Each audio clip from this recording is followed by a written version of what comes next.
Salut à tous, on se retrouve aujourd'hui pour une nouvelle vidéo hors série de Star Wars Passion, pour une nouvelle critique de novice, et aujourd'hui je vais vous parler du roman Sombre Apprenti qui est sorti récemment. Donc voilà, donc vous aurez remarqué le décor a un peu changé, donc le plan a changé également, j'ai pas la même caméra, mon frère a pris l'autre parce qu'il est parti en vacances, mais je reprendrai sûrement l'ancienne caméra, donc la bonne, celle qui est bien avec le bon micro et tout, quand il reviendra, pour la prochaine critique en facecam sûrement. Le décor est pas exactement le même, le t-shirt non plus, voilà. Je vais essayer de m'améliorer pour la facecam. Vous m'avez dit dans le premier épisode que ça vous a plu, mais que ça se voyait que j'étais pas trop à l'aise en facecam. Certes, j'en fais pas 50 000 des facecam. En tout cas, j'ai l'habitude de faire des facecam, mais pas dans le genre de situation pour parler de tout Star Wars, pour faire des critiques, donc c'est assez nouveau pour moi, j'ai envie de dire. En tout cas, j'espère que ça vous plaira. Il y a une ambiance un peu plus sombre. J'ai pas mis trop de lumière. Je me suis dit que pour parler de tout ce qui concerne le côté obscur, voilà, sombre apprenti, machin, ça faisait bien une ambiance un peu plus sombre. Mais n'hésitez pas à me le dire si pour un prochain épisode où je traiterai d'un sujet du côté obscur ou d'un roman qui en parle par exemple, vous préférez plus de lumière que moins de lumière tout simplement. Donc voilà. On est tout de suite parti pour un résumé sans spoil et un avis sur ce bouquin. C'est parti.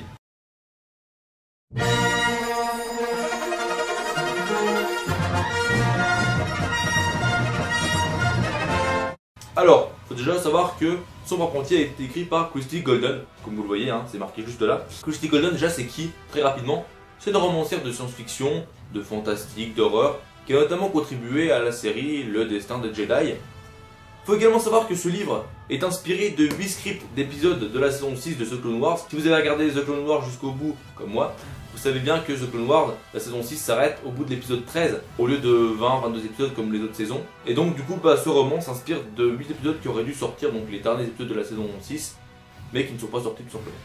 Donc ce roman est sorti le 7 juillet 2015 aux USA et dans les pays anglophones, et il est sorti beaucoup plus tard chez nous, le 26 janvier 2017. Donc oui, hein, ça met du temps pour traduire.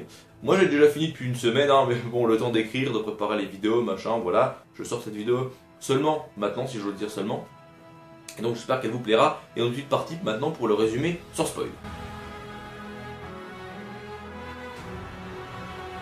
Donc le résumé sans spoil du bouquin, le synopsis en un peu plus développé mais sans spoil non plus. Le Jedi Quinlan Vos, qui est connu pour être assez intrépide, hein, assez solitaire, qui désobéit un petit peu parfois aux ordres du conseil, va avoir l'ordre du conseil Jedi justement de s'associer à Asajj Ventress, donc l'ancien assassin séparatiste du comte Dooku. Il va avoir l'ordre de s'associer avec Asajj Ventress pour assassiner le comte Dooku suite à un massacre du comte Dooku, un de plus sur une planète où des réfugiés essaient de s'échapper, le mec il massacre tous les civils. Et du coup le conseil Jedi ils ont pas trop aimé et ils ont décidé de faire assassiner le comte Dooku. Bon déjà les Jedi qui planifient des assassinats c'est une voie un peu obscure pour des Jedi, hein, ça fait pas trop partie des rites Jedi, mais bon, voilà, donc le roman est basé là-dessus. Petite précision importante, il vaut mieux avoir vu les 5 saisons de The Clone Wars avant, enfin 5 des 6 saisons avant de lire ce roman. En tout cas ça se passe entre la saison 5 de The Clone Wars et la revanche des Sith, donc voilà. Quinlan Vos et Asajj Ventress vont s'associer, hein, comme on pourrait s'en douter. Et bon, ça va pas se passer comme prévu. Déjà, pour l'assassinat du comte Dooku, ça va pas se passer comme prévu, on s'en doute bien, parce que bon, si on n'est pas trop crédule, on sait tous que le comte Dooku meurt dans l'épisode 3 de Star Wars, la revanche des Sith, sous les mains d'Anakin Skywalker. Donc on sait très bien que c'est pas Quinlan Vos ou Asajj Ventress qui l'ont tué, puisque là c'est pas du légende, c'est bien un roman de l'univers canon, de l'univers officiel de Disney. Donc bon voilà, on sait très bien qu'ils vont pas le tuer le comte Dooku, mais bon ça va pas forcément se passer bien, de fil en aiguille, machin. Il va y avoir pas mal de rebondissements, il va également avoir des sentiments réciproques entre Asajj Ventress et Quinlan Vos. Donc voilà, on va dire que tout va pas se passer comme prévu dans le roman, et qu'il va y avoir des choses assez inattendues. Ce qui fait donc de ce roman, je trouve, un bon roman.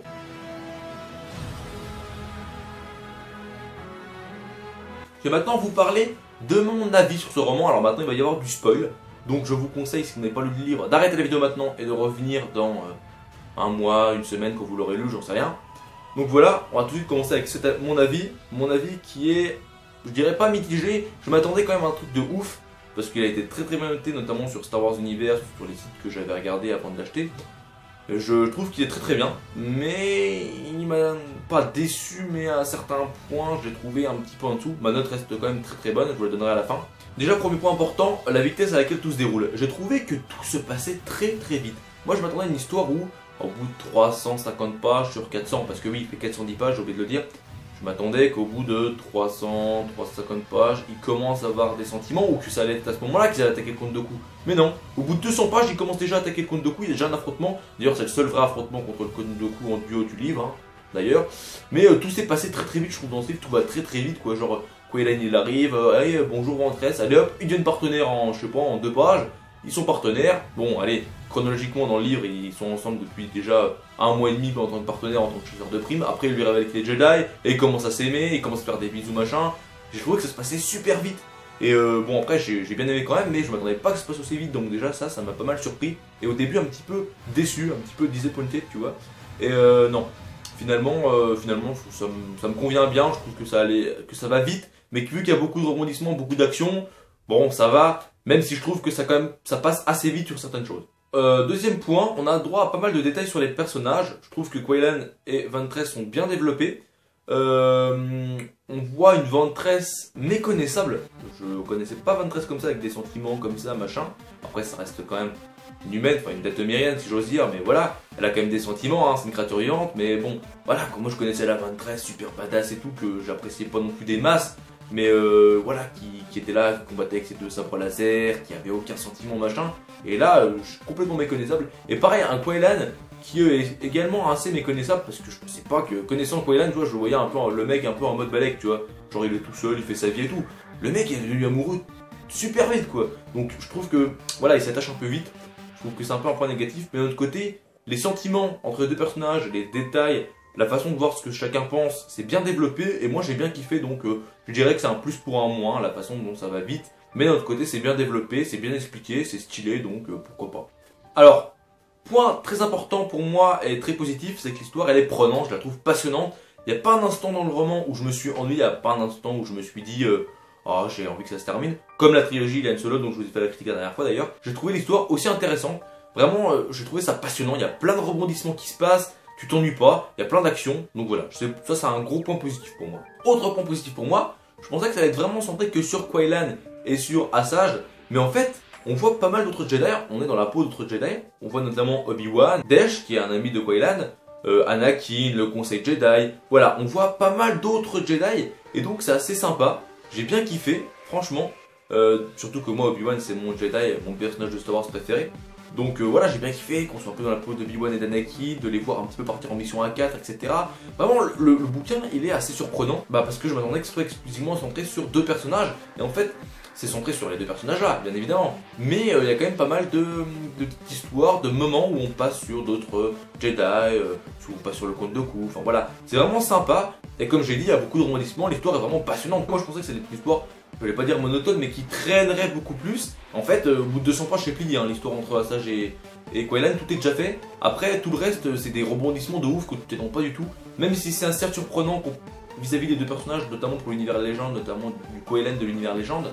Mais bon, moi ça m'a pas déplu, donc c'est également pour moi un point positif. Et comme je l'ai dit, qu'on voit d'autres Jedi, qu'on passe sur d'autres personnages, qui ne sont pas exclusivement centrés sur les 2 personnages qui sont Asajj, Ventress et Qui-Gon Voss, je trouve que c'est également un point positif. Alors, autre chose que j'ai noté, la relation entre Qui-Gon et entre Asajj, j'ai trouvé ça beau, j'ai trouvé ça émouvant franchement. Honnêtement, ça m'a bien plu. On assiste un peu à un retournement de situation, si j'ose dire. Au début, c'est Asajj qui ne montre pas trop ses sentiments, elle lui montre pas trop ses sentiments, elle le traite comme un disciple. Et après, c'est elle qui, par amour, sacrifie pour lui, puis qui l'aime encore plus. On voit bien qu'à la fin, Qui-Gon est devenu un petit peu dingue, hein, il commence à être possédé par le côté obscur, il a des plans un peu chelous en faisant fuir Dooku qui était retenu par la République, il devient un petit peu zinzin avec le côté obscur, et là c'est Asajj qui le suit par amour, quoi, alors que Asajj, telle que je la connais, elle aurait pas fait ça, hein. Donc voilà, on voit un retournement de situation, dans le sens où au début, comme je l'ai dit, c'est Asajj qui mène la danse, et c'est Qui-Gon qui est plus amoureux, et à la fin, c'est plutôt le contraire, c'est plutôt Asajj qui suit Qui-Gon par amour et c'est plutôt Asajj qui est la plus amoureuse des 2. Même si à la fin, tout se termine bien entre guillemets si j'ose dire, puisque Qui-Gon il se rend compte qu'il l'aime de ouf et que après quand elle meurt, voilà, il a une dette de vie envers elle, enfin voilà, bref. Donc j'ai trouvé notamment que ça aussi leur relation et la façon dont au début on passe d'une Asajj qui domine, ensuite à un Qui-Gon qui domine. J'ai trouvé ça super et je trouve que c'est également un point positif. La fin j'ai trouvé vraiment belle, émouvante. Moi je suis quelqu'un d'assez sensible donc ça m'a ému honnêtement. J'ai beaucoup aimé cette fin honnêtement avec Asajj qui meurt comme ça. En mode amoureuse, Qui-Gon qui l'aime machin. C'est vrai qu'on avait le droit à comme j'ai dit, à une Asajj Ventress méconnaissable, à un Quailan aussi méconnaissable. Même si je m'attendais quand même plus à ce que Quailan soit un peu faible niveau sentiment, quoique c'était quand même un Jedi assez badass, que à une Asajj qui soit faible en sentiment et qui devienne amoureuse, quoi. Franchement, je m'attendais pas et je trouvais que l'histoire était belle, elle était émouvante. Même si, comme j'ai dit, le point négatif c'est que ça va un peu vite, que ça passe un peu vite sur certaines choses, qu'on va un peu vite dans leur relation, j'ai trouvé, parce que bon, j'ai trouvé que ça allait assez vite dans le sens où ils sont ensemble, ils commencent à se faire des bisous super vite, quoi. J'ai trouvé ça, je pensais que ça allait traîner, entre guillemets traîner, que ça allait prendre une bonne centaine de pages, entre le moment où ils allaient se retrouver, enfin ils allaient se rencontrer, puis au moment où ils allaient commencer à s'embrasser et tout, voilà, je trouvais que ça allait vachement vite, quoi. Bon après, c'est quand même un bouquin très très sympa dans l'ensemble, j'ai trouvé vraiment super. À la base j'aurais mis une note de 19, mais après avoir réfléchi, vu le fait que ça va un peu vite, j'hésite entre un 18 et un 18,5. Je vais quand même mettre 18,5 parce que le bouquin m'a vraiment plu. Je sais qu'il y a des gens, notamment sur les groupes Facebook, les œuvres Star Wars Legends, etc., qui se reconnaîtront, qui n'ont pas aimé le livre, qui ont mis du 0 pointé ou qui disent que ça dépasse pas forcément la moyenne. Moi, j'ai lu que un roman Star Wars avant celui-là, c'était un roman Star Wars Legends, donc c'était la trilogie Yann Solo, donc ma dernière critique de novice. C'est le deuxième roman Star Wars que je lis et j'ai vraiment kiffé. J'ai adoré ce roman, vraiment, donc bah voilà. Mis à part que ça va un peu vite, donc j'ai baissé ma note d'un demi-point comparé à ce que j'aurais dit au début de la lecture. J'ai mis 18,5, bon 18, 18,5, voilà. Mais ça reste une excellente note et j'ai beaucoup aimé, c'est que mon avis, mais vraiment je trouve que ça vaut le coup. Après, si vous êtes des vrais fans de l'univers Legend, et je connais pas trop le Quailan de l'univers Legend, je me suis un peu renseigné, mais je connais pas trop parce que j'ai pas lu les romans où il est dedans, hein, parce que comme je vous l'ai dit, je débute à peine la lecture Star Wars. Je peux comprendre que vous ne kiffez pas forcément trop ce roman. C'est pour ça également qu'il y a des gens, des groupes qui aiment bien tout ce qui est œuvre Legend Star Wars, qui ont dit qu'ils aimaient pas ce bouquin, parce que ça change quand même pas mal du Quailan de l'univers Legend. Ça, même pour moi, ça m'a changé pas mal du Quailan de The Clone Wars. Mais je peux comprendre que ça en déplaise à certains qui sont fans de l'univers Legend, je peux tout à fait comprendre, mais pour les personnes comme moi, qui ne connaissent quasiment que l'univers officiel, qui n'ont pas trop lu d'œuvres Legend et qui ne connaissent quasiment rien, même rien du tout de Quailan Vos au niveau Star Wars Legend, moi j'ai beaucoup aimé ce roman. Donc je peux comprendre que ça soit assez choquant et changeant pour les gens qui connaissent bien Quailan Vos de l'univers Legend, je me répète. Et donc pour ceux qui ne l'ont pas lu, vous pourrez le retrouver au prix d'environ 9 €, 410 pages. 9 € donc sur les principaux sites de distributeurs, la FNAC, dans les librairies, enfin n'importe où. Voilà, je vous conseille de l'acheter si vous aimez bien tout ce qui est histoire d'amour, entre guillemets, que vous aimez bien tout ce qui est combat, que vous aimez bien tout ce qui est retournement de situation, que vous aimez bien Asajj Ventress, que vous aimez bien Quailan Vos de l'univers officiel, mais que si vous l'aimez de l'univers Legend, on va dire que achetez-le si vous voulez, mais c'est peut-être pas ce qui va vous plaire le plus comme roman. Mais voilà, moi je vous le conseille tout de même, parce que je trouve que c'est un très bon bouquin. Après, à vous de voir, vous faites comme vous voulez, faites la part des choses. Ma critique peut vous donner un avis, c'est un avis de quelqu'un qui n'y connaît pas énormément de choses à Star Wars, qui vient de commencer la lecture, donc c'est un avis totalement honnête. C'est un avis de quelqu'un qui n'y connaît pas grand chose sur l'univers Legend, donc qui ne peut pas trop vous parler de Quailan Vos, etc. Mais qui a vu The Clone Wars, qui peut vous parler de tout ce qu'il a vu sur Star Wars. Donc j'espère que mon avis vous plaira, j'espère que cette critique vous a plu. N'hésitez pas à liker, commenter et à vous abonner. C'était ma deuxième facecam, ma deuxième critique, donc j'ai fait vraiment au mieux. J'ai fait beaucoup de coupures dans cette vidéo, je me suis beaucoup répété. Voilà, c'est pas facile pour moi de parler comme ça devant une caméra, de dire tout ce que j'ai marqué sur une grosse feuille, donc voilà, avec le verso. Mais voilà, je vous dis à la prochaine, c'était MyPatient, allez, bye bye.